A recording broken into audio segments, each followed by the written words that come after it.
Papa social dans la maison. Papa social.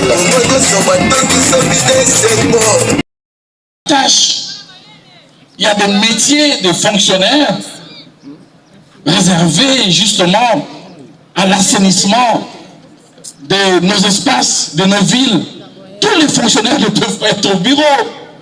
Ici, on a trop bureaucratisé la fonction publique. Et pour l'extérieur, qu'est-ce qu'on fait? On laisse des mamans la nuit en train de balayer, on voit des gens en train de, dans le cadre des associations, des ONG. Non! Ce sont des fonctionnaires, des éboueurs, des cantonniers payés chaque mois par l'État, avec un statut sécurisé, qui doivent s'occuper de nos villes. Voilà pourquoi nos villes sont devenues celles qu'elles sont devenues aujourd'hui.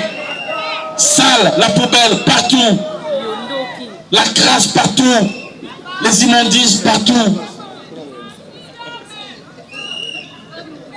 Je proposerai dans les jours qui viennent au Conseil des ministres des mesures concrètes pour que nous puissions essayer de remplacer certains postes au sein de la fonction publique.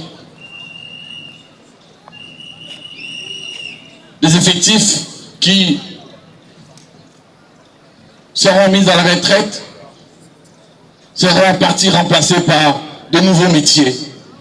Le métier des éboueurs, des cantonniers, des gens qui peuvent arranger les routes, mais qui seront payés chaque mois, qui vont bénéficier d'une sécurité sociale, d'une pension, et puis aussi de la prise en charge adéquate, comme tous les autres fonctionnaires de l'État.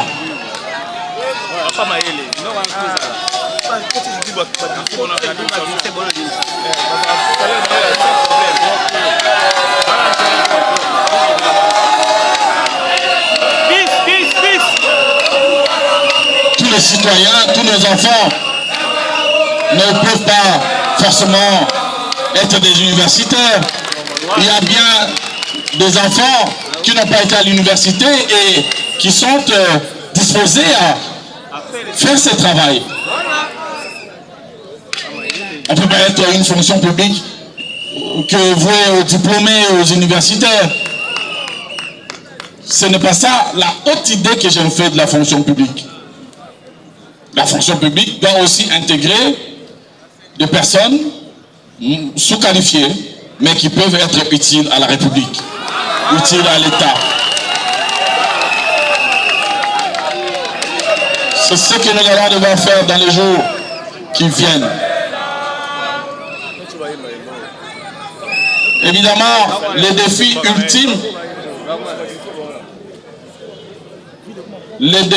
ultimes que nous aurons à relever, c'est celui de l'amélioration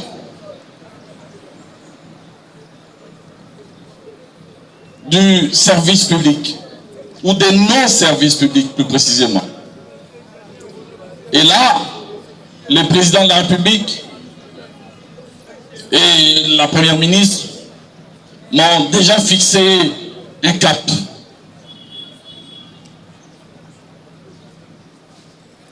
Et je prendrai dans les semaines qui viennent des dispositions pour donner du sens à cette attribution qui est collée à la modernisation de l'administration publique et à la fonction publique. L'attribution relative à l'innovation du service public. Le service public dans sa pluralité. Dans sa pluralité. L'école est un service public. L'hôpital est un service public. La police est un service public. La poste et d'autres secteurs vitaux, l'électricité, l'accès à l'électricité, à l'eau, ce sont là des services publics qui méritent et qui doivent impérativement être innové. Nous le ferons évidemment en concertation étroite avec les membres du gouvernement concernés ou les chefs de service concernés. Mesdames et messieurs,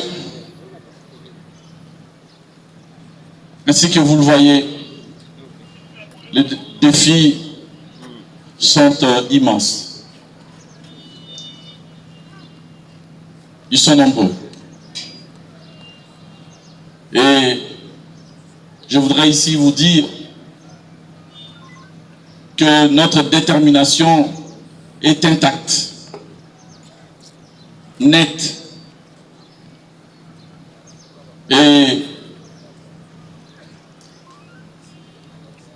nous nous battrons pour que nous puissions ensemble essayer de faire de notre administration une administration de tout le possible.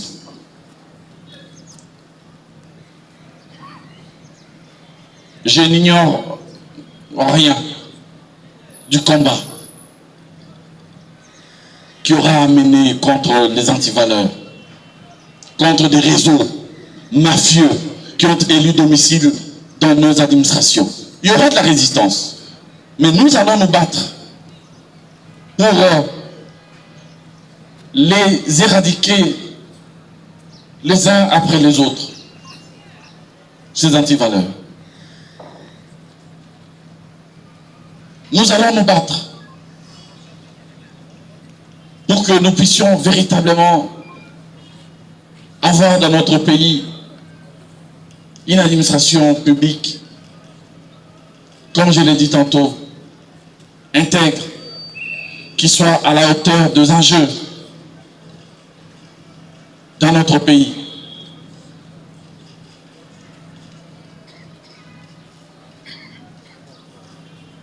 Je voudrais être, et je m'y engage, être le ministre, et je continuerai à l'être parce que je le suis déjà, le ministre du dialogue social. Je voudrais regarder les syndicalistes et leur rassurer que je demeurerai le ministre du dialogue social, le ministre de la démocratie sociale. Être le ministre qui va ouvrir la voie pour une administration publique moderne en République démocratique du Congo, faire des orientations qui ont été reçues du président de la République, qui est, in fine, les grands architectes de ce que je suis en train d'implémenter. Être le ministre qui va ouvrir la voie de cette administration publique où les fonctionnaires seront regardés avec fierté par d'autres compatriotes, par d'autres citoyens, où les fonctionnaires seront respectés dans notre société, où faire du jeune fonctionnaire un gendre idéal. Faire du jeune fonctionnaire un gendre idéal. Et petit à petit, je m'aperçois que nous sommes en train d'aller vers cet objectif. Quand je regarde nos mamans, je regarde les fonctionnaires, je jette un coup d'œil sur leurs chaussures, leurs costumes. Ce n'est plus ce qu'on disait hier. Ce n'est plus ce qu'on disait hier d'eux. Ce ne sont plus des chaussures poussiéreuses et obliques. Et je suis fier de participer à ces changements, à ces vents de changement. Oui, le changement est en train de venir petit à petit et nous espérons qu'il va se généraliser, il va s'installer durablement et que plus jamais nous ne retomberons dans l'état du passé où les fonctionnaires a été clochardisés, a été considéré comme un moins que rien. Oui, je l'ai dit ici, aujourd'hui et davantage demain, les agents et fonctionnaires de l'État retrouveront leur dignité perdue à travers les actions que nous aurons à mener et à consolider.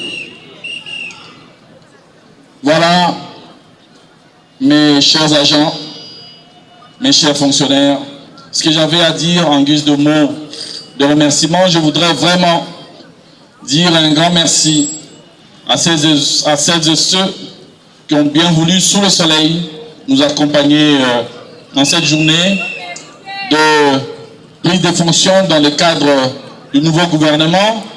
Je voudrais réitérer mes remerciements à son Excellence, Monsieur le Président de la République, pour la confiance qui m'a été renouvelée. Je sais qu'en ce moment même, à travers plusieurs ministères, il y a ce qu'on appelle les cérémonies de remise et reprise. Ici, la remise et reprise se fera entre Jean-Pierre Liaou et Jean-Pierre Liaou.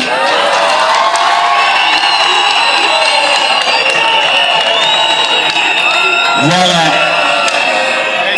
C'est lieu pour moi de remercier sincèrement la Première ministre, chef du gouvernement. Nous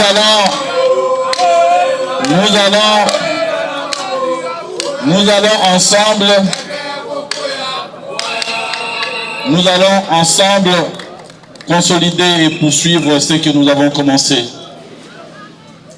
Nous allons essayer de faire en sorte que chacun puisse être à sa place, chacun puisse mériter ce qu'il doit mériter au sein de l'administration publique. Et faire en sorte que ceux qui ont été formés pour travailler, pour prester au sein de nos administrations, puissent véritablement prester. Et ne pas remplacer arbitrairement, irrégulièrement des fonctionnaires de l'État. Ne pas laisser mettre de côté des hommes, des femmes de valeur en les remplaçant par ceux qui ne sont pas qualifiés pour le travail. C'est le cas de ceux que je vois là, qui ont été formés à l'École nationale de finances. Ces élèves, ces hommes et femmes qui ont été formés et qui ont été négligés, mis de côté et paradoxalement remplacés par des personnes qui n'étaient pas qualifiées. J'agirai encore et encore pour que dans les jours qui viennent, qu'ils retrouvent toutes et tous des postes d'affectation comme nous l'avons fait pour qu'ils puissent effectivement prester. Je réunirai tous les chefs de services de régie financière pour évaluer si les orientations, les ordres qui ont été donnés ont été véritablement réalisés. Si ce n'est pas le cas, une correction rapide doit être faite afin que ces hommes et ces femmes puissent effectivement être au service de la nation dans les jours qui viennent.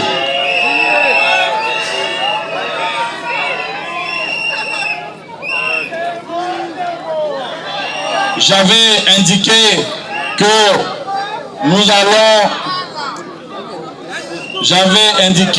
nous allions agir et promouvoir une administration où la méritocratie sera la règle principale. La règle principale de recrutement. On recrute des agents et fonctionnaires de l'État selon leur mérite et pour occuper des postes et des fonctions disponibles budgétairement prévues. C'est vers cette rationalité que nous allons continuer. la rationalisation sera généralisée. Il n'y aura plus de recrutement de complaisance. Chaque recrutement va devoir viser un objectif précis au sein de la fonction publique. Et nous ferons en sorte que les cadres organiques soient respectés. Et que tout celui ou toute celle qui sera certifié agent et fonctionnaire de l'État sera commis à des tâches précises, à un travail précis. Voilà l'essence de ce que nous avons voulu faire en réaménageant les horaires de travail, et je vais chuter par là. J'ouvrirai des discussions évidemment avec les différentes délégations syndicales. L'objectif poursuivi, c'est de faire en sorte que des structures d'experts qui ont élu domicile tout autour de nos administrations, des cabinets politiques, ces structures budgétivores puissent petit à petit disparaître pour laisser de la place à la seule administration publique. C'est l'administration publique, ce sont les fonctionnaires de l'État qui doivent entourer les membres du gouvernement, qui doivent entourer les cabinets politiques. On ne peut pas chaque fois multiplier, créer des cellules d'experts alors que nous avons des experts au sein de nos administrations publiques. Et l'argent que nous perdons, l'argent qui est perdu dans le fonctionnement de ces structures doit revenir vers l'administration pour l'amélioration des salaires, des primes des fonctionnaires, des agents et fonctionnaires de l'État. Sinon, c'est paradoxal. Nous disons que nous devons maîtriser la masse salariale, mais en même temps, nous excellons dans la multiplicité des structures et des cellules autour des administrations publiques. Quel paradoxe! Il faut casser ces paradoxes. Voilà pourquoi je voudrais que demain, qu'il n'y ait plus de prétexte. Parce qu'on me dit, on me répond souvent, lorsque je parle de l'administration publique, attention, les fonctionnaires soient des fainéants. Des fonctionnaires viennent au travail à midi, à 11h, à midi, et veulent partir tout de suite à 14h, 15h, ils disparaissent et nous laissent, nous, cabinets politiques, seuls. Donc nous sommes obligés de travailler et de faire appel à ces cellules d'experts. Voilà pourquoi j'avais pris l'option de pouvoir réaménager les horaires de travail.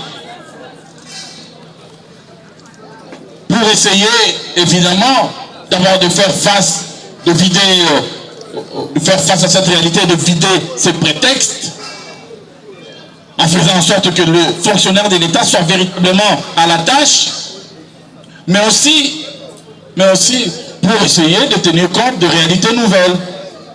Les horaires que nous avons aujourd'hui dans les cadres de règlement d'administration qui venait d'être actualisé dataient d'il y a 42 ans, lorsqu'il y avait encore 30 millions de Congolaises et de Congolais. Aujourd'hui, nous sommes à plus de 100 millions, selon les statistiques. Donc, les défis sont nouveaux. Il faut essayer de faire une mutation aussi en matière de travail, en matière des horaires de travail. Aujourd'hui, on commence, selon l'ancien règlement, on commence le travail à 7h30 jusqu'à 15h. Je me demande si véritablement les gens arrivent à 7h30. Il me semble que non. J'ai déjà essayé d'inspecter plusieurs fois. À 7h30, il n'y a quasiment personne. À part quelques personnes, évidemment. Mais il n'y a pas grand monde. Voilà pourquoi j'ai voulu essayer de changer pour essayer d'aller vers un nouveau système, une nouvelle plage horaire. Pour commencer le travail à 8h, 8h30, 8h, mais je dis en réalité c'est 8h30 parce qu'il y a 30 minutes de tolérance pour permettre à chacun d'arriver, mais après peut être considéré comme retardataire celui qui arrive au-delà de 9 heures et absent au-delà de 10 heures. Mais j'ai compris aussi, j'ai entendu beaucoup de plaintes, de préoccupations. Je les ai notées. Nous allons en discuter dans le cadre de nos échanges. Je ne serai pas figé. Moi, je suis un homme ouvert et pragmatique. S'il faut descendre de 17h à 16h30, pourquoi pas? On peut toujours l'envisager. Mais il n'est pas question de revenir à 15h. Parce qu'à 15h, vous allez devoir laisser la route libre à ce que moi je dénonce, la prolifération des cellules et des technostructures, des cellules d'experts qui vont prendre votre place. Donc il faut à un certain moment essayer de réfléchir sur la question. Et beaucoup de fonctionnaires ont aussi oublié que nous avions libéré la journée de samedi. Samedi. Parce que le nouveau système, on travaille le samedi de 7h à 12h. J'ai voulu, par cette mesure, et je m'étais expliqué devant le Conseil des ministres, faire en sorte que les agents concilient leur vie professionnelle à la vie de famille. C'est important d'avoir une vie de famille, d'être avec les enfants. Quand j'ai parlé de devoirs, certains m'ont dit, mais tiens, bana basala kaba devoir bangomoko. Non, bana basala kaba devoir bangomoko, mais mes parents ba contrôle la kabango. Il faut avoir un jour où on passe en revue un tout petit peu l'application des enfants. C'est les samedis. On peut s'adonner à des activités agro-pastorales. On peut s'adonner à des activités récréatives, de repos, pour être requinqué par la suite le lundi. Ce débat est ouvert. J'aurai des échanges avec les syndicats, mais aussi avec les agents de manière directe. Je veux regrouper chaque administration au niveau des affaires étrangères, de la grande salle des affaires étrangères, selon les horaires qui seront communiqués par mes services, pour qu'il y ait une discussion directe avec les agents. Je voudrais les écouter, qu'on puisse échanger et qu'on puisse nous mettre d'accord sur un certain nombre de choses. Le plus important, c'est de retenir qu'aucune équation ne peut être impossible à résoudre quand on place les dialogues au centre de nos relations. Chaque problème correspondra à une solution. Main dans la main, marchons ensemble vers une administration publique requinquée, une administration publique intègre, efficace, moderne, à la hauteur de la grandeur de notre pays. Que Dieu bénisse la République démocratique du Congo, que Dieu bénisse les fonctionnaires de l'État. Je dis et je vous remercie. Merci, merci, applaudissez. Merci beaucoup.